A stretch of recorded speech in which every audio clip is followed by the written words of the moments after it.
Buenas noches. Vamos a dar inicio a nuestra reunión. ¿Qué les parece si encomendamos a Dios este momento tan especial? Padre,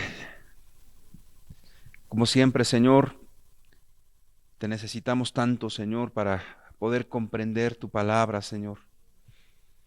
Dale el sentido exacto a la Escritura, a tus verdades, Señor. Queremos, Señor, oír voz de Dios y no de los hombres, Señor. Te pedimos que seas tú hablándonos con toda claridad, en el nombre precioso de Jesucristo, Señor. Amén. Abramos la Escritura en el libro de Lucas, por favor, capítulo 3. Lucas, capítulo 3,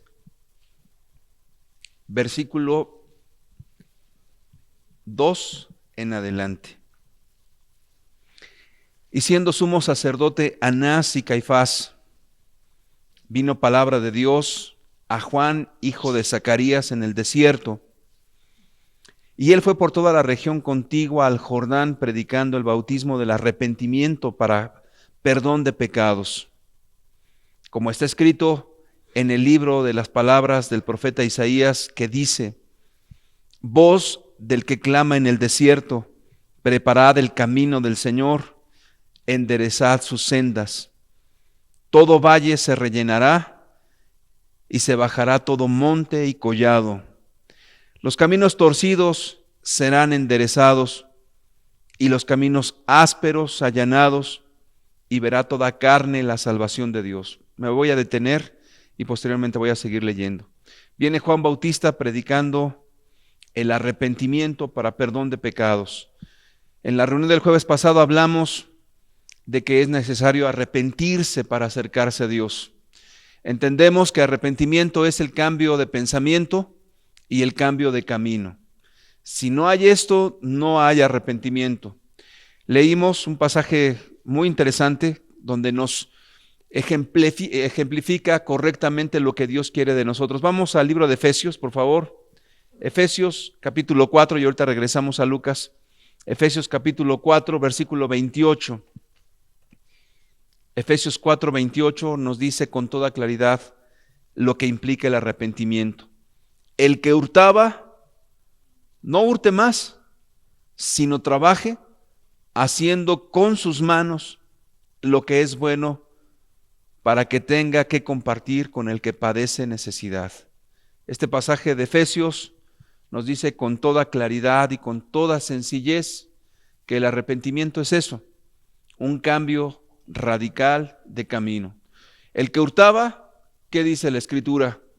No hurte más. Es decir, ahí viene ya el cambio, tanto en su forma de pensar y también en sus acciones.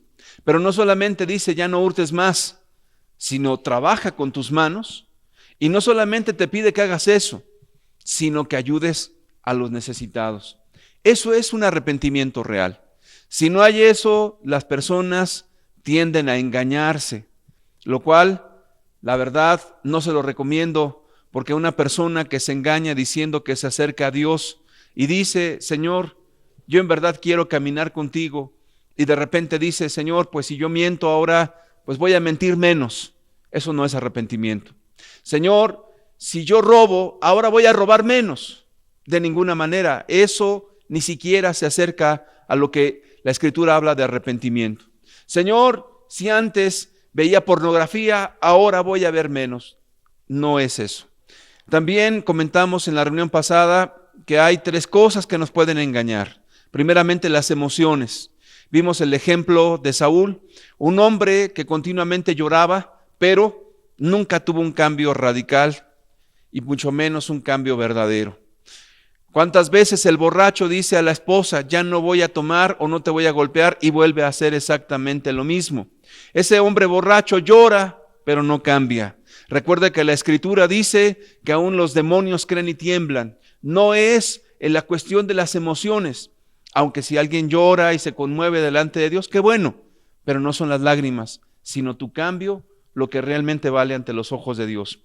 También hablamos que el arrepentimiento no tiene nada que ver con los remordimientos.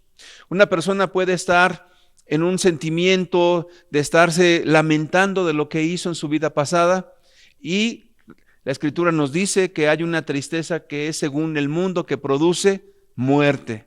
Un aspecto depresivo, donde la persona se siente mal pero nunca hace cambios. Lo que Dios produce en el corazón del hombre efectivamente es una tristeza que te lleva a arrepentirte, a hacer un cambio real en tu vida. Y también dijimos que nada tiene que ver con cambios parciales. Las personas se pueden esforzar mucho en cambiar 3, 4, 5 o muchas cosas de su vida, o las más obvias, la borrachera o la droga o el adulterio, pero por otro lado sigue siendo enojón, por el otro lado sigue siendo amargado, por el otro lado sigue codiciando o en la lujuria. ¿Es un cambio total o no es un cambio? Es decir, si no hay un todo para Dios, no hay un arrepentimiento genuino. Eso es lo que vimos con mucha sencillez y claridad el jueves pasado. Ahora, hoy vamos a ver algo importantísimo, y yo quisiera que usted pusiera toda su atención. Regresemos por favor al pasaje de Lucas. Ya hablamos de lo que es el arrepentimiento y vamos a seguir profundizando en lo que implica ese arrepentimiento.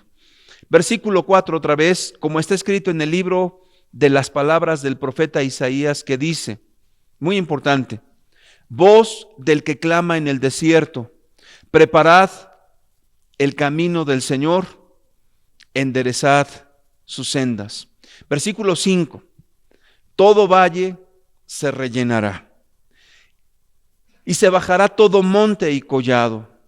Los caminos torcidos serán ¿qué? Enderezados, y los caminos ásperos allanados, y verá toda carne la salvación de Dios. Muy importante. ¿Cree usted que Dios esté preocupando por los valles, por los montes, por las veredas que hay? ¿O a qué se estará refiriendo ese pasaje? Se está refiriendo a nosotros mismos. Es decir, que los caminos torcidos serán enderezados. Es decir, que una vida que está desviada, una vida que se torció por sus maldades, necesita enderezarse, necesita alinearse delante de Dios. Quizás algunos han preguntado, bueno, mire, yo no me he casado, ¿será necesario casarme? Pues creo que la respuesta es bastante obvia. Usted necesita arreglar su vida por completo. Si alguien tiene una vida que ha sido muy desordenada, donde se ha casado 1, 2, 3, 4, 5 veces, ¿cree usted que necesita esa persona enderezar su vida y ponerla en orden? Por supuesto que sí. A eso se refiere la Sagrada Escritura. Sigamos leyendo el versículo 7. Y decía a las multitudes que salían para ser bautizadas por él: oh generación de víboras, ¿quién os enseñó a huir de la ira venidera? Haced pues frutos dignos de arrepentimiento, y no comencéis a decir dentro de vosotros mismos: tenemos a Abraham por padre. Porque os digo que Dios puede levantar hijos a Abraham aún de estas piedras. Y ya también el hacha está puesta a la raíz de los árboles. Por tanto, todo árbol que no da buen fruto se corta y se echa en el fuego. Y la gente le preguntaba diciendo entonces: ¿qué haremos? Y respondiendo les dijo: el que tiene 2 túnicas, dé al que no tiene, y el que tiene que comer, haga lo mismo. Vinieron también unos publicanos para ser bautizados y le dijeron: Maestro, ¿qué haremos? Y él les dijo: no exijáis más de lo que os está ordenado. Y también le preguntaron unos soldados diciendo: ¿y nosotros qué haremos? Y él les dijo: no hagáis extorsión a nadie, ni calumniéis, y contentaos con vuestro salario. Como el pueblo estaba en expectativa, preguntándose todos en sus corazones si acaso Juan sería el Cristo. Vienen diferentes personas y se acercan con Juan y le preguntan: ¿qué haremos? ¿Qué vamos a hacer? Le preguntan los publicanos, le preguntan los soldados y gente en general. Es decir, que cada persona, cada ser humano tiene una vida que arreglar. El cómo, ya lo vimos primeramente, toda la lista de pecados, usted tiene que hacer una lista. Ahora, no son las emociones, esa lista te va a llevar a entender todos los pecados que ha habido en tu vida. ¿Desde cuándo? Desde que tienes conciencia de bueno y malo. ¿Hasta dónde? Hasta la fecha. Ahora, ¿cuánto tiempo me va a llevar eso? Dirá alguien. No importa el tiempo que te lleve. ¿Por qué? Porque si tú quieres en verdad arreglar las cosas delante de Dios, es algo que debe de hacerse con mucha profundidad. Si no lo haces de esa manera, entonces tu vida la medio arreglarás. Y entonces estaremos tan ciegos como muchas religiones que solamente cambian 3 cosas de su vida o a lo mejor ninguna. Dios quiere que tengamos esa profundidad. Bien, acompáñame ahora por favor al libro de Isaías. Isaías capítulo 1, versículo 17. Aprended a hacer el bien, buscad el juicio, restituid al agraviado, haced justicia al huérfano, amparad a la viuda. Este pasaje nos habla de algo muy importante: restituir al agraviado. Ese es el tema de hoy, restituir al agraviado. Desde el momento en que nosotros nos disponemos a ordenar nuestra vida, a enderezar el camino torcido, al hacer un autoanálisis de todo lo que hemos vivido sin Dios, entonces nos vamos a dar cuenta de muchas cosas. Nos vamos a dar cuenta que en ese caminar sin Dios ofendimos de muchas maneras. O bien, ya sea porque robamos, o bien, ya sea porque lastimamos a una persona, o bien porque hurtamos algo y la gente no se dio cuenta. Entonces, la pregunta sería, ¿qué vamos a hacer? En ese autoanálisis, usted tendrá todo ese tiempo para la reflexión, para meditar. Pero ¿qué es restituir? Vamos a ir a los conceptos más sencillos. Usted puede tomar un diccionario cualquiera y la palabra restituir significa devolver una cosa a alguien o a su legítimo propietario. Esa es la palabra restituir. También significa restablecer una cosa a su estado original. Partiendo de esa idea tan sencilla, a veces cuando nosotros ofendimos a alguien, la relación que llevábamos, o bien con el tío o con el amigo, porque nos peleamos, nos disgustamos, le falta el respeto, o nos pegamos, entonces yo ya no le hablo, ya no llevo la misma relación que antes. Restituir, ¿qué significa? Luchar para que mi relación vuelva a ser igual como la teníamos antes de que nos ofendiéramos. Entonces la restitución es algo profundo, no es algo tan sencillo, no es un perdóname y ya, no es pues, ¿sabes qué? Pues nos ofendimos y cada quien su vida, se acabó.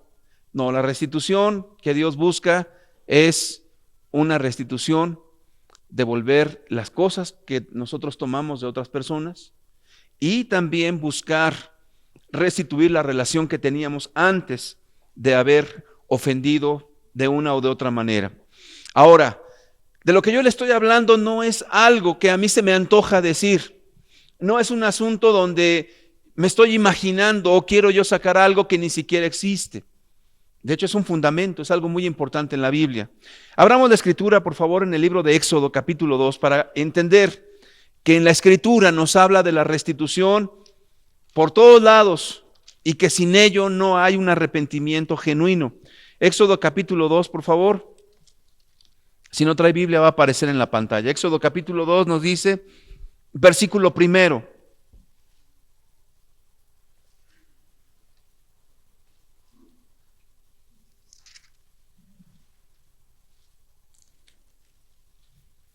Perdón, Levítico capítulo 6, versículo 4. Es el siguiente libro. Levítico capítulo 6, versículo 4. y 5. Entonces, habiendo pecado y ofendido, restituirá aquello que robó, o el daño de la calumnia, o el depósito que se le encomendó, o lo perdido que halló, o todo aquello sobre que hubiere jurado falsamente, lo restituirá por entero a aquel a quien pertenece, y añadirá a ello la quinta parte en el día de su expiación. Es decir, que en la ley de Dios, en sus mandamientos y ordenanzas, la restitución era parte del arrepentimiento. Iban implícitos. Es decir, la persona se acercaba a Dios. Entonces el sacerdote le decía, ¿te quieres acercar a Dios? Bien. ¿Cuál es tu falta? Y entonces la persona decía, fíjate que pues a mí me prestaron un animal, una bestia, y resulta que me la robaron. Y entonces el sacerdote analizaba el asunto y decía, tú tienes que reponer, resarcir el precio del animal a su legítimo dueño. Entonces, si la persona accedía a la restitución, quiere decir que efectivamente estaba en la condición de arrepentimiento.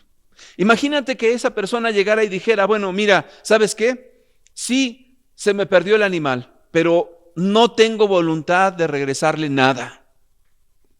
Te pregunto yo, ¿la persona está arrepentida? ¿La persona realmente quiere arreglar las cosas con Dios? Yo creo que el sacerdote le diría, tú estás completamente engañado. ¿Cómo quieres acercarte a Dios? ¿Cómo quieres pedirle a Dios perdón por una falta si no estás dispuesto a restituir lo que le pertenece a su dueño? En este sentido, la restitución está por toda la Escritura cuando alguien efectivamente quiere arreglar su vida. Vamos en la Escritura, en la primera carta o el primer libro de Samuel, capítulo 12. Samuel se dirige al pueblo y les dice y les exhorta a que le digan si en algo ha defraudado o engañado a alguien. Y vemos a una persona justa ante Dios, una persona recta, el profeta Samuel. Primera de Samuel capítulo 12, versículo 3 en adelante. Fíjese lo que dice. Samuel está delante de todo el pueblo. Aquí estoy, está hablando el profeta Samuel. Atestiguad contra mí delante de Jehová y delante de su ungido. Si he tomado el buey de alguno, si he tomado el asno de alguno, si he calumniado a alguien, si he agraviado a alguno, o si de alguien he tomado cohecho para cegar mis ojos con él, os lo, ¿qué dice ahí? Restituiré. Él estaba diciendo, he vivido rectamente delante de todos ustedes. ¿A quién le debo? ¿A quién defraudé? ¿Quién me ha dado dinero para juzgar falsamente a alguien? Vamos a ver qué le dicen. Entonces dijeron, nunca nos has calumniado, ni agraviado, ni has tomado algo de mano de ningún hombre.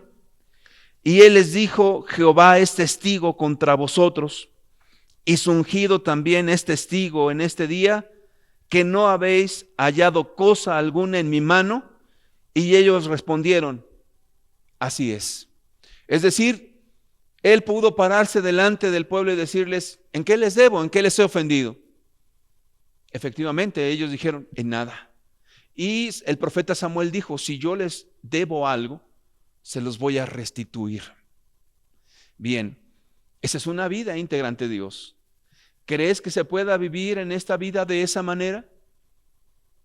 Dios nos llama a vivir así.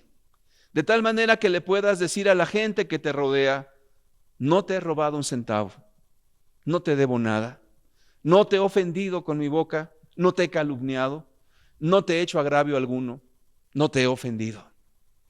Eso es lo que Dios espera.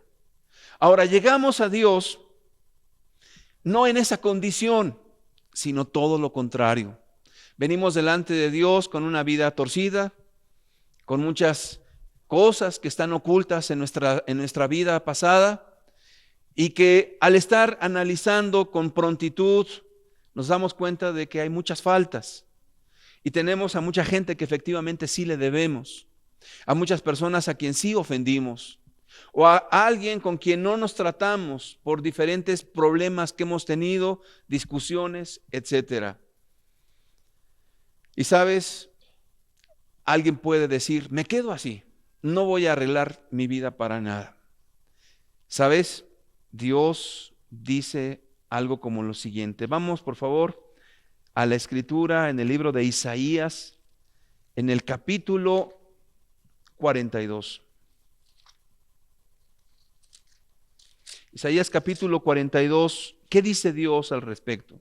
Voy a dar lectura al versículo 22. Mas este es pueblo saqueado y pisoteado, y todos ellos atrapados en cavernas y escondrijos, en cárceles. Son puestos para despojo y no hay quien libre, despojados y no hay quien diga, ¿qué? Restituid. ¿Quién de vosotros oirá esto? ¿Quién atenderá y escuchará respecto al porvenir? ¿Quién dio a Jacob en botín y entregó a Israel a saqueadores? ¿No fue Jehová contra quien pecamos? No quisieron andar en sus caminos, ni oyeron su ley. Versículo siguiente, por tanto, derramó sobre él el ardor de su ira y fuerza de guerra. Le puso fuego por todas partes, pero no entendió, y le consumió, mas no hizo caso. Estamos hablando del juicio de Dios sobre Israel. ¿Y cuál era el reclamo? ¿Cuál era la situación que Dios estaba poniendo a estas personas? Que ellos vivían exactamente como la gente hoy sin Dios, robando, engañando, mintiéndose unos a otros, viviendo de la rapiña. Y entonces nadie quería restituir. Nadie quería humillar su corazón delante de Dios para decir, efectivamente, yo hice esto o hice esto. Ni siquiera iban con su prójimo para humillarse y decirle, ¿sabes qué? Yo te robé, esto te pertenece. O ¿sabes qué? Yo te defraudé, o te engañé, o te mentí. Perdóname por eso. Nadie quería restituir. Entonces Dios dijo, el juicio viene sobre ustedes. Y yo quiero decirte que no es un asunto de restituir por cuestiones de religiones o por cuestiones de medio sentirte bien en la conciencia. No, es un asunto de estar en santa paz con Dios, contigo mismo y con la gente que te rodea. Si en verdad tú deseas acercarte a Dios, entiende una cosa, no podemos acercarnos cambiando tres cosas de nuestra vida. No podemos acercarnos diciendo, pues yo ya lloré y creo que Dios tiene que perdonarme. Bueno, Dios quiere perdonar a todo ser humano, pero la pregunta es si estamos dispuestos en verdad a arreglar nuestro camino torcido. Si estamos dispuestos a hablar con verdad en nuestros corazones. Ahora, la restitución, vuelvo a insistir, es un asunto profundo y serio. No es cualquier cosa. No es, pues ni modo, yo no entendí, todo está perfectamente claro. Es más, hay una promesa. Acompáñame ahí al libro de Ezequiel, por favor. Al libro de Ezequiel. Voy a dar lectura al capítulo 33, versículo 14. Y cuando yo dijera al impío, de cierto morirá, si él se convirtiere de su pecado e hiciere según el derecho y la justicia, si el impío que restituyere la prenda, devolviere lo que hubiese robado y caminar en los estatutos de la vida, no haciendo iniquidad, vivirá ciertamente y no morirá. El libro de Isaías nos dice que viene muerte por la falta de restitución, porque no hay arrepentimiento en esa persona. Pero el libro de Ezequiel nos dice que puede haber una persona impía. ¿Qué es un impío? alguien que no vive bajo la ley de Dios. Entonces Dios dice, pero si esa persona de repente entiende que su vida está mal, que su camino está torcido, que todo lo que ha vivido ha sido un egoísmo, entonces vendrá este hombre o mujer y se acercará a Dios y dirá, pues he hecho maldad, y restituirá con su prójimo. Y entonces Dios dice, no morirá tal persona, sino que Dios le dará vida. Entonces, si comparamos esos pasajes, lo que estamos nosotros haciendo en este momento es lo que Dios pide a todo ser humano, sin acepción de nadie. Arreglar tu vida significa eso, sincerarte primeramente contigo mismo. De allí que necesitas profundizar y ser muy franco. ¿Qué cosa ha habido en ti? No es una reunión emotiva donde la persona dice, sí Señor, aquí estoy y nada más, sino es un asunto verdaderamente importante que necesitas estudiar y entender con toda claridad lo que ha habido en tu vida pasada. Ahora, Dios ya lo sabe, ¿o no lo crees? Dios ya sabe todo lo que hemos vivido. A Dios nadie le podrá contar de nosotros, Él mismo lo vio. El asunto de la restitución y el arrepentimiento no es solamente porque tú quieres agradar a Dios, sino un asunto donde eres honesto contigo mismo. Ahora, esa lista es solamente para ti. El cómo lo vas a restituir, creo que es un asunto importantísimo. Pero aquí viene algo que a mí, con toda sinceridad, me preocupa muchísimo. Que esta es la parte que a ninguna persona le gusta. ¿Te imaginas a alguien que violó a un niño, por ejemplo? La restitución no podrá ser cualquier cosa. ¿Te imaginas a alguien que se dedicó al narcotráfico? ¿Has pensado en aquellas personas que han cometido delitos en su vida? ¿Has pensado en la cuestión de los adulterios? Por eso la restitución es algo que todos omiten porque no quieren hacerse responsables de sus actos. Qué sencillo es el arrepentimiento. Qué sencilla es la palabra de Dios. Pero cuando te confronta de manera personal, te comienza a mostrar todo lo que hay en tu vida, lo más vil, lo más asqueroso, todo lo que está oculto, todo lo que está guardado. Y lo comienza a sacar Dios como una radiografía perfecta, donde no puedes evadirte.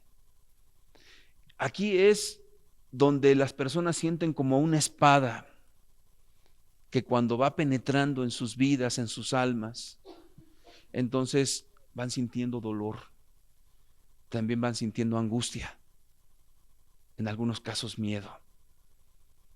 ¿Qué? ¿Que yo saque mi robo, mi adulterio, lo que me hicieron cuando era niño? Las cosas vergonzosas las tengo que sacar. Y para colmo, tengo que ir con mi prójimo, a quien dañé, y restituirle. La respuesta es sí. La respuesta es sí. Aquí es donde viene la vida y la muerte. Tú puedes engañarte. Tú puedes evadir esto. Tú puedes esconderte. Pero te escondes de ti mismo. Y te avergüenzas de todo lo que hiciste, pero no estás dispuesto a abrirlo. Aquí es donde viene el más grande de todos los conflictos que tú puedas enfrentar en tu vida. Acompáñame otra vez, por favor, al libro de Isaías, capítulo 28. ¿Qué pasa cuando alguien decide no abrir su vida consigo mismo? Nosotros no estamos para saber vidas privadas. personales o íntimas. Es un asunto entre tú y Dios. Isaías 28, capítulo 15, nos dice, aquí viene lo que ocurre cuando un corazón no está dispuesto. Por cuanto habéis dicho, pacto tenemos hecho con la muerte, e hicimos convenio con el Seol.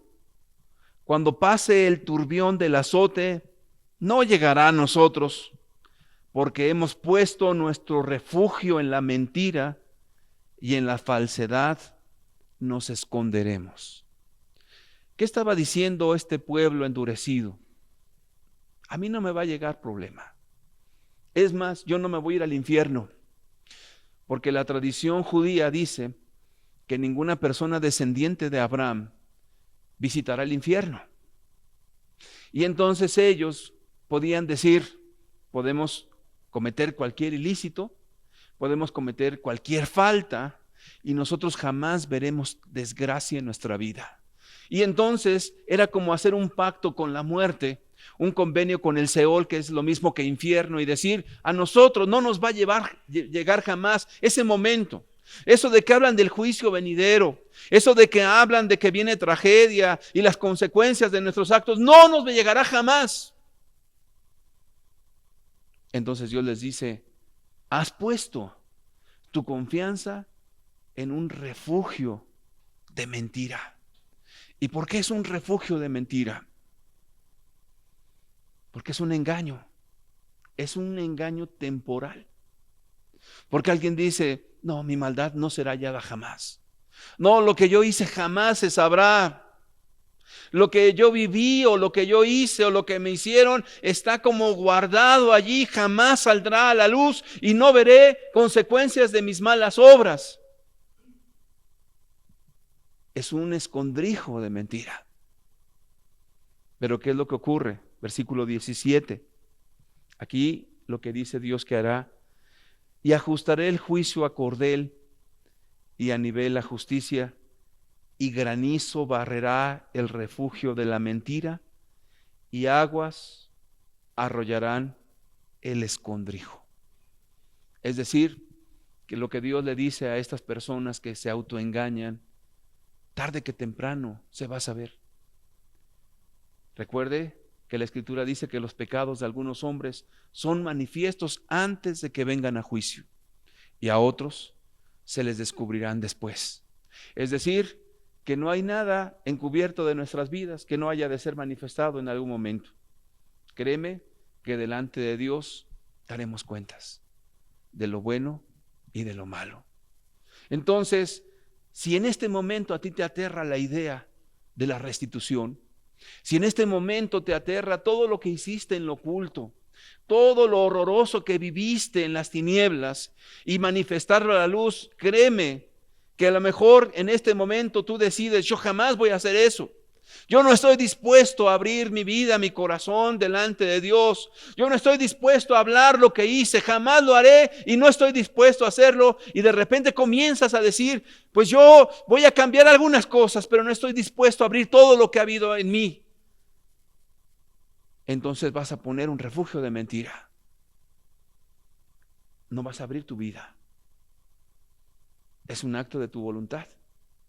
¿Decides o no? Qué curioso es que cuando Juan Bautista predicaba, las prostitutas salían confesando sus pecados y los confesaban de manera pública. ¿Quién les dijo? Nadie. Sabían que era la única oportunidad que tenían delante de Dios de arreglar sus vidas. Tú estás en una encrucijada en este momento. Tú puedes evitar esta palabra. Tú puedes escabullirte. Quizás hasta puedas fingir que cambias algunas cosas. Pero delante de Dios no se puede. La restitución es pecado a pecado. Acompáñame, por favor, en Colosenses capítulo 2, versículo 14. Colosenses 2:14 nos dice, anulando el acta de los decretos que nos era contraria. Hasta ahí voy a leer. Anulando el acta de los decretos que nos era contraria. Hasta ahí vamos a leer. Recuerde que en el día del juicio Dios abrirá los libros. Este pasaje te dice que cada uno de ustedes, y yo también, tenemos un acta levantada delante de Dios. Pecado por pecado. En el libro de las obras ya has escrito todo lo que tú has vivido. Es decir, que aunque tú evadas en este tiempo esta responsabilidad, delante de Dios no podrás. Ya está el acta. Ahora bien, necesitas arreglar tu vida para que el camino torcido se enderece. ¿Cómo puedes hacer eso? Bien, como es un acta y es pecado por pecado, tienes que estar escudriñando tu vida área por área de manera concienzuda. Los pecados sexuales,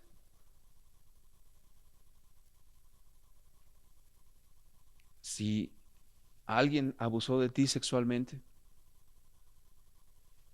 yo creo que necesitas hablar con la persona que violó o te abusó sexualmente. Una persona que me decía, ¿y por qué lo tengo que hacer? Eso ya se me olvidó, pasó hace como 20 años. Y recuerdo y prefiero mejor evitar a la persona. Le dije, por eso mismo, porque toda persona que comete una falta en el área sexual hacia un menor, vive en una tormenta, vive en remordimientos, vive en esclavitudes, vive con culpas. Y cuando tú eres libre de eso, tú puedes verlo a la cara y decirle, recuerdo detalle a detalle de todo lo que me hiciste. ¿Y sabes qué? Yo te he perdonado. Porque Dios me ha perdonado a mí. Y yo te invito a que busques a Dios. Es un acto muy valiente. Porque es mirar a alguien que te dañó.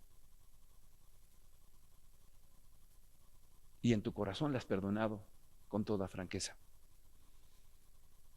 Si has cometido adulterio, créeme que muchas cosas pudieran estar ocultas allí. Te recomiendo una cosa. Busca consejo en cómo restituir. Son cosas bastante delicadas que pueden destruir tu familia, tu matrimonio, y hablar con verdad. Tiene que haber una consejería al respecto. ¿Verdad? Que es como lumbre cada pecado, cada cosa oculta. Que el mero hecho de recordar y confrontar eso nos estremece. Pero no hay otra forma. Es como abrir una herida y restregarla para que sea sanada. Toda cuestión pecaminosa en lo sexual tiene que ser abierta. Padres que abusaron de sus hijos, tienes que abrir las cosas. Todo sexo ilícito tiene que ser manifiesto. Eso es arreglar tu vida. Prácticas homosexuales, prácticas entre lesbianas, abortos.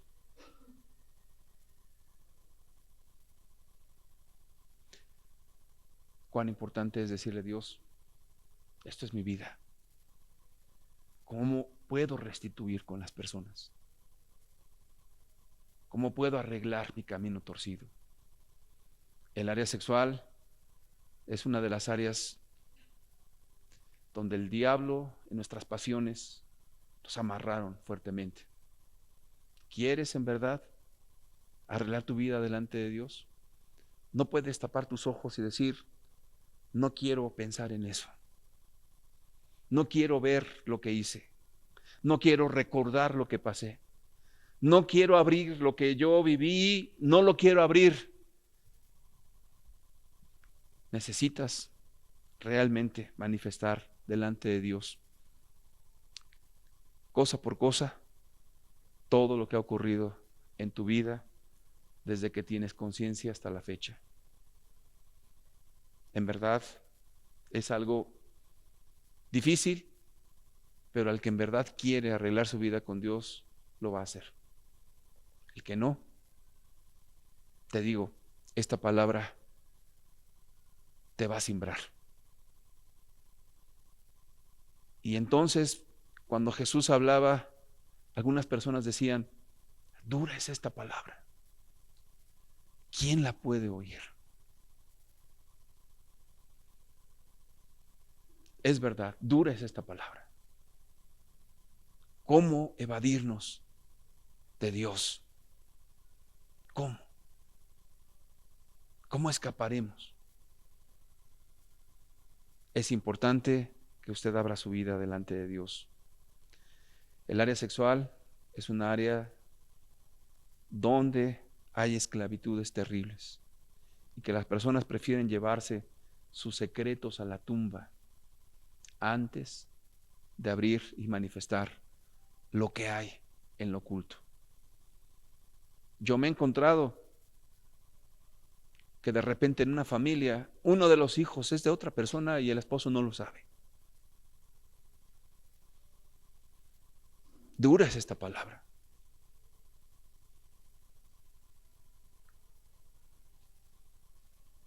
Sacar cosas que estaban guardadas de manera tal realmente es algo que conmueve hasta las entrañas, pero que aquel que en verdad o aquella que quiera arreglar su vida ante Dios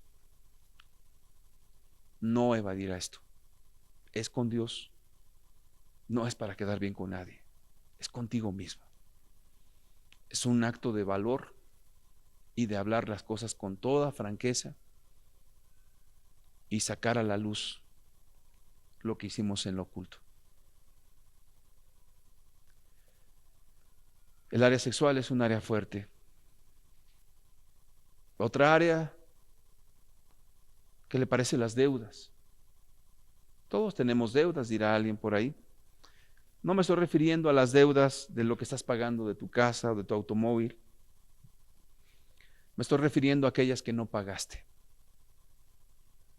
Aquellas donde pediste un préstamo y jamás lo regresaste.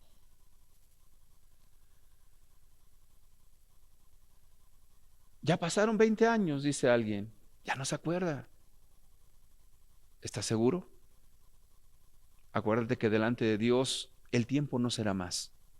Y cada acción tendrá un recordatorio como si lo estuvieras viviendo en tiempo presente.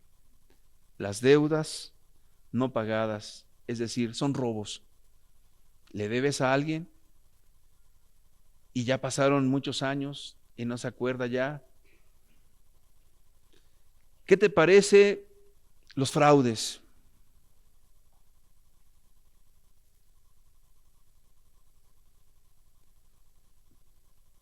¿Alguien robó en su trabajo? Abrir los fraudes, no cualquiera. Las tarjetas de crédito, ¿te parece? Aquellas tarjetas que ya se vencieron y que en algún tiempo te cobraron y ahora ya no te han cobrado. Eso también es una deuda y se llama robo.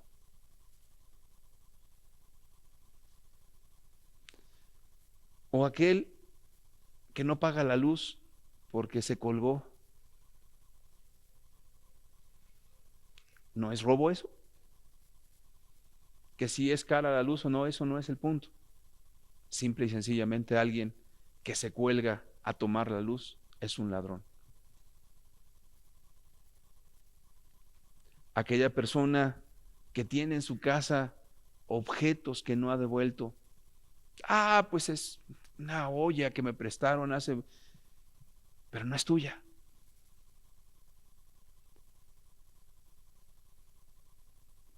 No te pertenece. No te costó. No es producto de tu trabajo. Cuando tú haces ese autoanálisis de todo lo que tienes que no te pertenece, la herramienta que tomaste cuando trabajabas en aquella empresa, no te pertenece. Y eso va a atestiguar contra ti en el día en que Dios te llama a cuentas.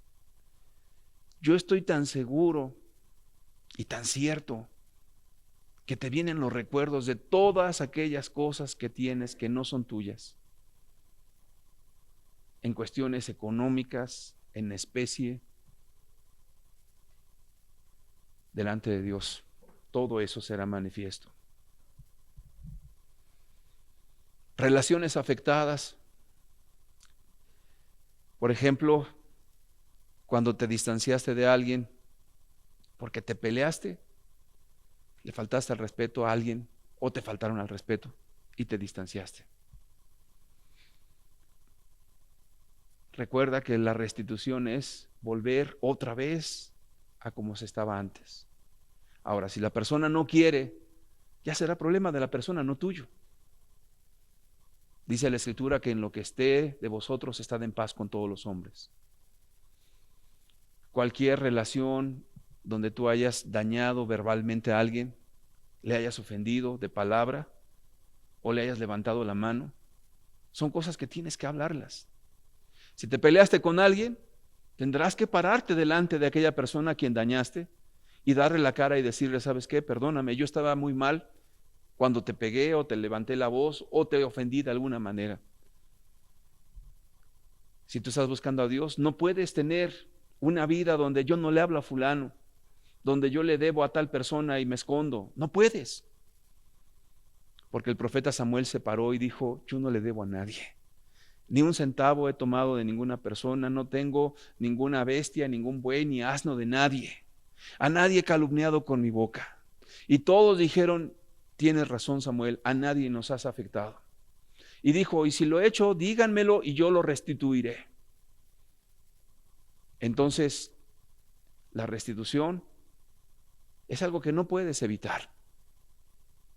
Y es un asunto de responsabilidad ante Dios. ¿Quién puede saber tu vida? Nadie más que Dios. Tú puedes decir, yo no tengo problemas con nadie, yo no tengo que restituir a nadie. Pero hay personas que se van acordando de tantas y tantas cosas, de muchas faltas que han tenido en diferentes áreas y de repente se dan cuenta que dicen, muchas ya ni me acordaba. Pero Dios tiene buena memoria. Tan es así que tiene un acta levantada en contra nuestra. Y sabes, un acta es un documento donde está escrito cosa por cosa.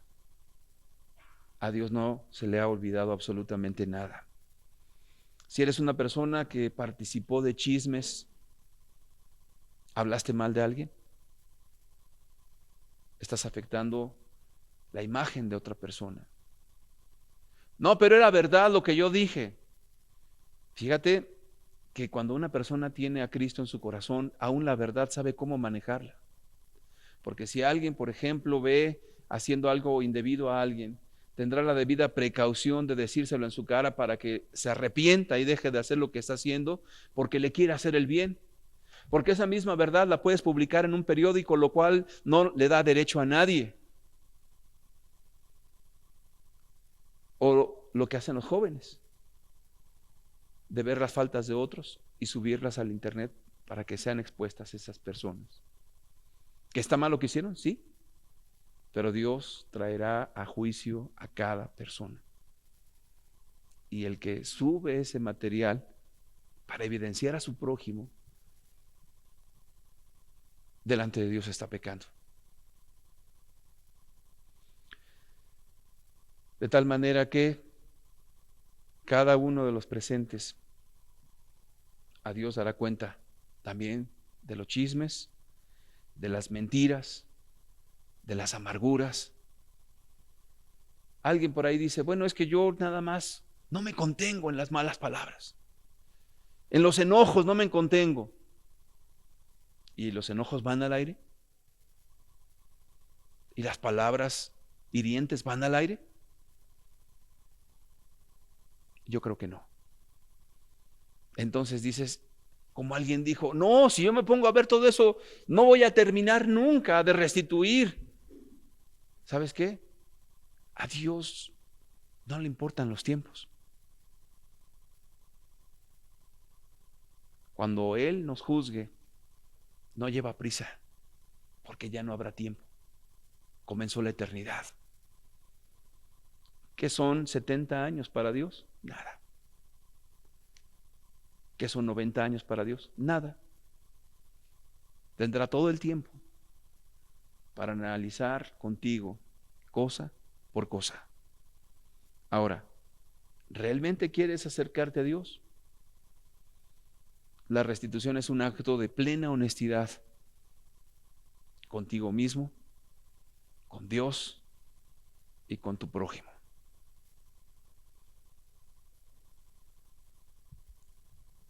Había una persona que tenía deudas por todos lados, era defraudador. Siempre andaba diciéndole a la gente que tenía problemas de salud con un familiar y le pedía dinero a uno, a otro, a otro, a otro. Era un defraudador, así vivía. De tal manera que su cuenta era inmensa, porque mucha gente le creyó. Y entonces preguntaba, oye, todo lo que defraudé, todo lo que me robé, lo tengo que regresar. Sí. Oye, pero eso me va a llevar quizás 10 años para pagarlo. Pues aunque te lleven 20, si en verdad deseas acercarte a Dios. Dios no lleva prisa. ¿Quieres arreglar tu vida? Hay un solo camino. Hay un solo camino. Volvamos al libro de Lucas para leer el pasaje otra vez.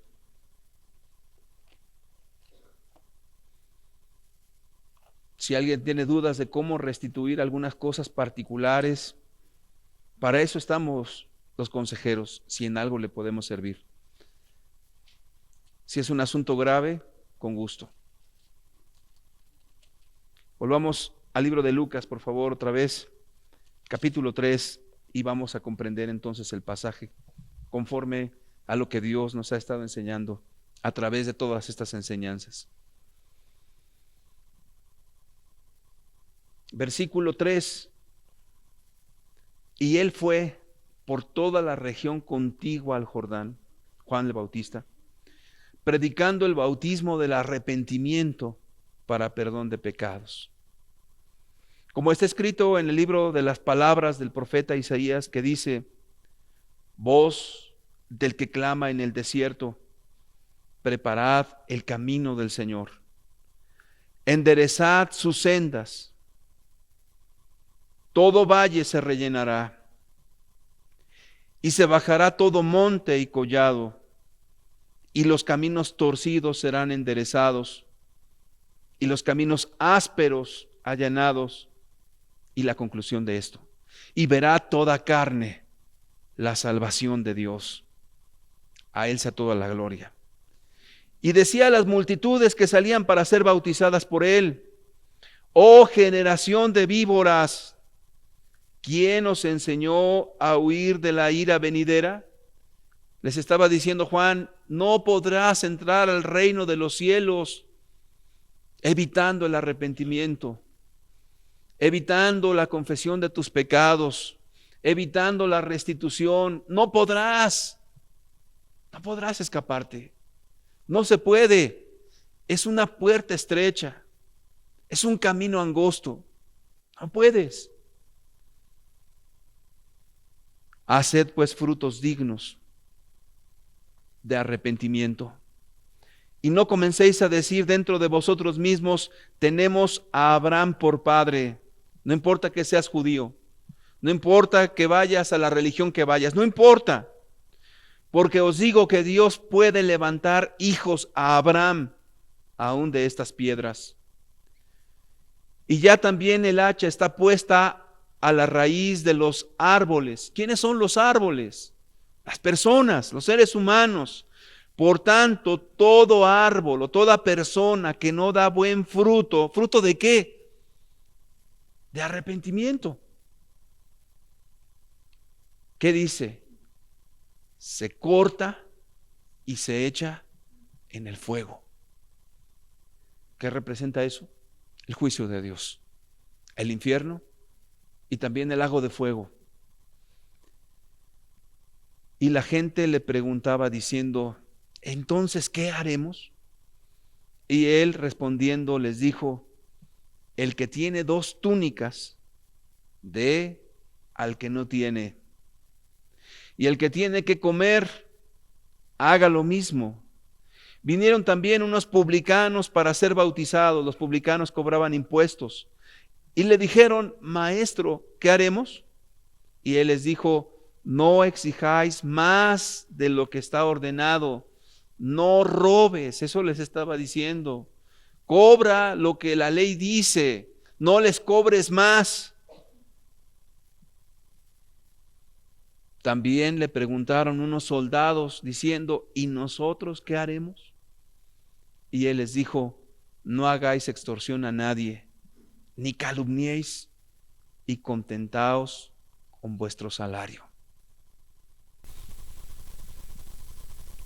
Y la siguiente pregunta sería, ¿y nosotros qué haremos?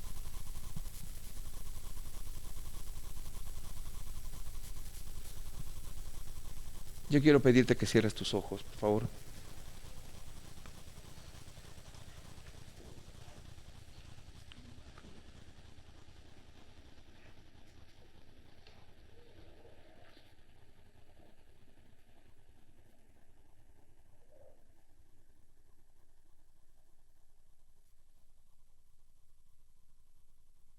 Era la palabra de Dios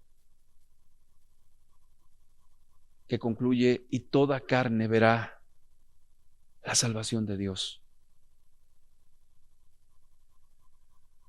Este es el Evangelio, o parte de él, porque el arrepentimiento es solamente el primer paso.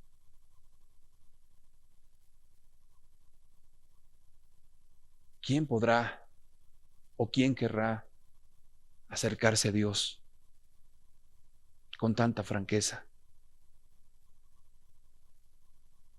¿Quién querrá arrepentirse de sus pecados, hacer ese cambio, vivir de manera contraria como hemos vivido hasta el día de hoy sin Dios, restituyendo a quien ofendimos, abriendo todo lo que había en nuestras vidas, en lo oculto, todo lo que nos ha dañado y todo lo que hemos dañado? ¿Quién querrá? ¿O serás como muchos que prefirieron el escondrijo de mentira, el engaño, que prefirieron evadir la buena voluntad de Dios y se escondieron y dijeron, hemos hecho convenio con el infierno, no nos llegará a nosotros el infortunio, no va a pasar nada, aunque guarde tantas cosas en mi alma? Llegaré al cielo, llegaré a la gloria con Jesús, aunque no abra todo lo que ha estado oculto.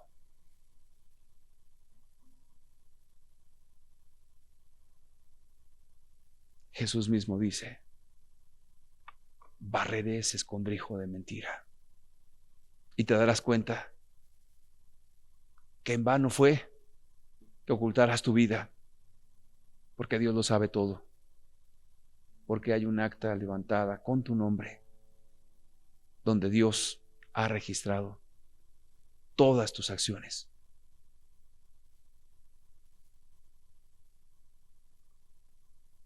No hay manera de evadir. Juan Bautista dijo, generación de víboras. ¿Quién les enseñó a huir de la ira venidera, del juicio de Dios? Todo árbol que no da buen fruto es cortado y echado en el fuego. No te desecha Dios. Dios extiende su mano preciosa. Se desecha uno a uno mismo. La palabra de Dios es sencilla, muy clara. ¿Quién podrá evadir delante de Dios todo esto? Padre, te damos gracias porque tus palabras son espíritu y son vida, Señor. Ciertamente son palabras que cortan, que llegan a lo profundo de nuestro ser, que no nos permiten escondernos en la penumbra. Señor, que haya oídos para oír y ojos para ver. Porque aquel día, Señor, vendrá, porque los cielos y la tierra pasarán, pero tus palabras no pasarán, Señor. Tú has venido para darnos vida y vida en abundancia, Dios. Que nadie menosprecie ese llamado que tú haces. Porque el joven rico, hincando la rodilla, te dijo: ¿qué bien haré para heredar la vida eterna? Y le comenzaste a decir los mandamientos y te dijo él: todo esto lo he guardado desde mi juventud, ¿qué más me falta? Siendo un hombre avaro, le dijiste: vende todo lo que tienes, dalo a los pobres y me sigues. Y ese hombre se fue, Señor, porque tenía muchas posesiones. ¿Cuántos se irán? Tú lo sabes, Dios. ¿Quién te buscará con sinceridad? También tú lo sabes. Hágase tu voluntad en todo, Señor. Amén.